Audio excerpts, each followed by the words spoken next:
All right, here we are at Dreaded Viking Studios here in beautiful Van Nuys, California, with my student Patrick Chavez. Good to be here. Hey man, thanks for being here. It was super fun watching you play. He knocked out two amazing tracks. He did a funk jam, and it basically an impromptu funk jam, which was fantastic. Yes. And he knocked out Tornado of Souls by Megadeth with one bass drum, by the way. He absolutely nailed it.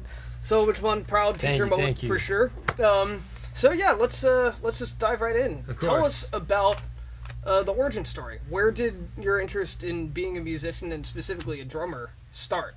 Origin story. Okay, so ever since I was a little kid, I can pretty much remember riding in my mom or my dad's car, and there was always something coming out of the car radio, and that was music. Of course. Whether that was, Parliament Funkadelic in my dad's car, Unsung King's X records and Galactic Cowboys records. Ooh. And then in my mom's car, we have the Red Hot Chili Peppers, Led Zeppelin, Dio, Judas Priest. Yeah. And then tons of folk bands too. So it's like super eclectic mix. Yes, exactly. And my music taste has been all over the place thanks to the different tastes of both my parents. That's beautiful. That's awesome. And then I've been teaching you for what? It's been about 4 years, right? At School of Rock West LA. School of Rock West LA, Jeez, yes. 4 years. Time flies, man. Isn't that nuts? 4 years. That's crazy. Great. So how did you find out about School of Rock, and what brought you to it? School of Rock. So I've been messing around on the drums, not really, didn't have any sort of direction to go to with drums. Sure. And credit to my mom, she found out about School of Rock and signed me right up for it. Beautiful. And pretty soon I'm taking lessons, and then what I didn't know that I wanted to do was join the performance program. Right. And pretty soon I'm making friends, playing in bands, playing legendary venues, Whiskey, Roxy, Mint, all those kind of venues, and I've given a direction to take my skills in drumming and what I want to do with my career. Beautiful. And for the new folks who don't know, School of Rock now it's an international, it was national before, but now it's an international music program where we not only teach music lessons, but we also have a performance program where basically kids are thrown into different shows and they rehearse for X number of months. The seasons vary, summer season and winter season and spring season are all at different lengths, but basically they rehearse for X number of months, and then at the end they play a 20-song set at a legendary venue, whether it's the Troubadour, the Whiskey, the Roxy, the Mint. So it's not just training in music, but it's also performance training. So it's a really awesome program that's now international. Very cool. So I'm really stoked that I've been able to teach you for 4 years, and it's been amazing watching you grow. Totally. So tell us about your top 10 influences. Who are some of your biggest influences as a drummer? Top 10 influences as a drummer. Well, direct influence being you, Kevin Katich. Thank you very much. You've pretty much opened the door for me in all different musical aspects, taught me every single skill I know. You're primarily a 1-foot player. I play with 1 foot on the bass drum as well. Awesome. Hybrid rudiments, feel, flow, everything that I've come to play now has been a direct correlation to your teaching. Well, thank you very much. That's quite a compliment. So definitely you. Growing up, I listened to a lot of Red Hot Chili Peppers. So sure. Chad Smith being one of my favorite drummers. I've tried to perfect that sort of ghost note kind of groove, dancing around on the hi-hat a little bit, pocket playing. Sure. A lot of pocket playing. Sure. Yeah, he's great at that. And then my next would be Rage Against the Machine. Now, Rage Against the Machine has stayed my favorite band for quite some time. All right. I was introduced to it by, shout out to Anthony Lauder. He introduced me to Rage Against the Machine.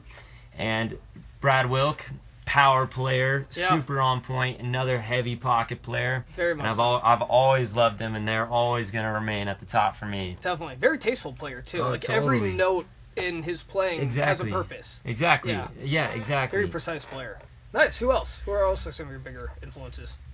Now, in terms of the way I play, especially in shows, I'm a headbanger playing with a lot of power. Sure. I like to put on a show. Sometimes I'll get up on my drum seat and jump down, and I'll hit the crash cymbals. Sure. And I credit that to Mr. Dave Grohl from Nirvana. Absolutely. Watching his videos when he was a young kid in Nirvana, he's just thrashing his head around and he is playing hard. Not to mention he has a very signature style. You definitely know when it's him. Oh, yeah. So absolutely. So a lot of the looks I kind of go for, I kind of base off of Dave Grohl. Okay, sure. Exactly. He's a great one.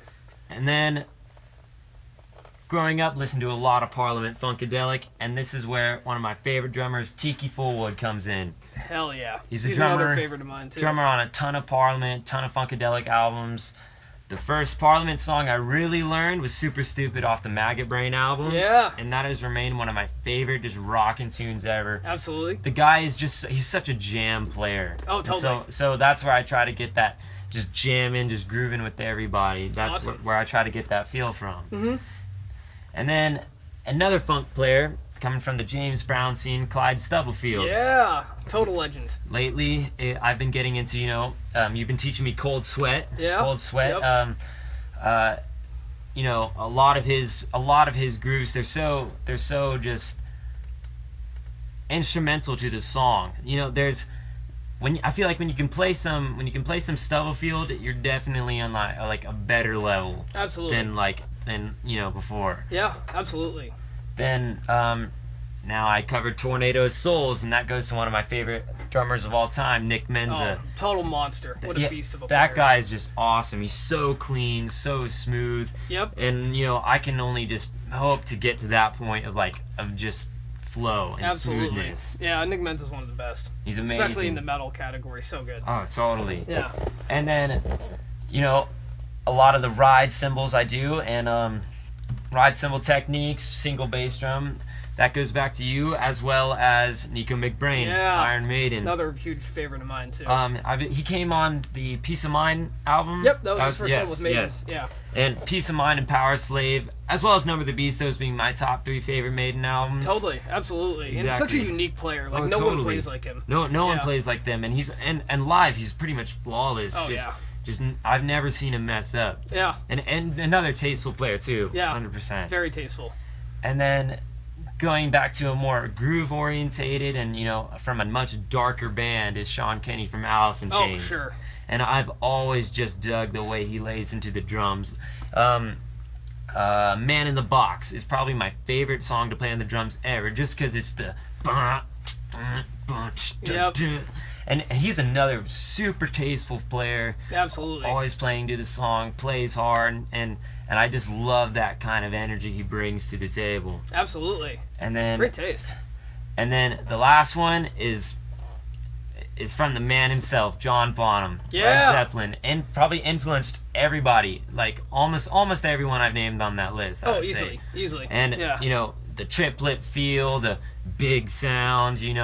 and just so many of my playing just comes from him too. Absolutely, and all the linear phrasing. Exactly. Too. Yeah, exactly. he was huge in that development for sure. Totally. Excellent taste. Thank you. And then tell us a little bit about the projects you're working on now, and sort of what are your future ambitions. Of course. So there are 3 projects I'm currently working on, 2 of which have a little more ground than the other at the moment. Okay, cool. The first project being Captor, a heavy metal band based out of Venice, California. Nice. And basically, we have a no mercy attitude when it comes to us playing, meaning we rage from start to finish once we get up on the stage, and we just try to leave it all out on the table. It's hard-hitting heavy metal, power and intensity of the first wave of thrash metal with a lot of Priest, Maiden and Sabbath influences. Awesome. Within the music. Beautiful.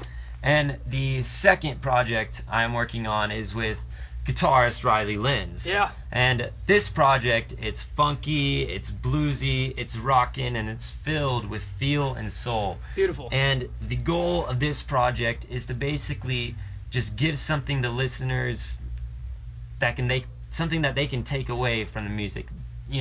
Just leave an impact on listeners with that kind of style, because it's totally feel and soul based. Beautiful. I look forward to hearing that for sure. Totally.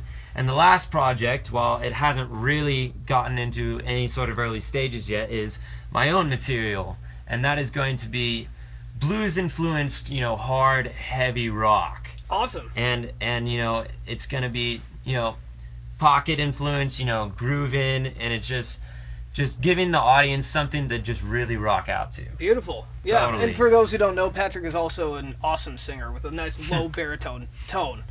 So I definitely look forward to hearing that. So those of you watching this, make sure to keep your eyes and your ears open for an excellent up-and-coming drummer on the scene, Mr. Patrick Chavez. and musicians who are looking to hire drummers. He is a fantastic dude who's Thank young, you. coming up, has a really ambitious attitude. A great dude to work with. Thanks so much for coming out here today. Thank you. Yeah, keep your eyes and ears open, man. Thank you This so guy's much. going places.